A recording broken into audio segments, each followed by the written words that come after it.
I was in my career for so long and I had severe imposter syndrome. Severe. Mm. I had done whatever I could do to do everything right. I had two military parents, so, and they weren't in the military when they raised me, but they still thought about all that stuff all the darn time. Fold these corners like this, do this like this, be on time, say thank you.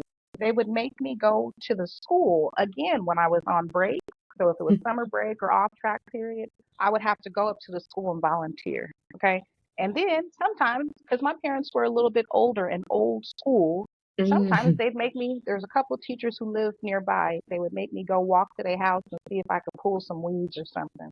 That's how, and I lived in Sacramento. This is in Sacramento, but it was my parents. So I This grew up sounds with, like a real Alabama it is, it was, story. it was. I was a country kid picking up my toads in the backyard, chasing my frogs. You want to race some frogs? Because we lived on the south side of the county, so it was still kind of rural at that time. Hmm.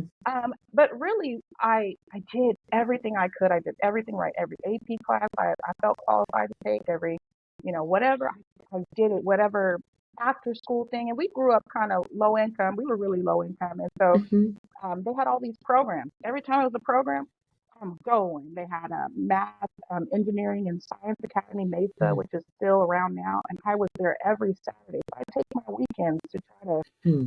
do what they told me to do. I knew what was right. It was very clear. Then you get into work, and I work in civil service, and this is going to be really deep. Okay? Okay. You get in civil service, and the reality is that they're asking for the same obedience that your parents asked for. And if you grew up Pentecostal, if you grew up Baptist, by default, your body naturally does that thing where it goes, okay, okay, okay. So they tell you to jump, you go, I'm jumping. They go, I need you to jump higher. You go, how high? You really do go how high. And being a black woman Hmm.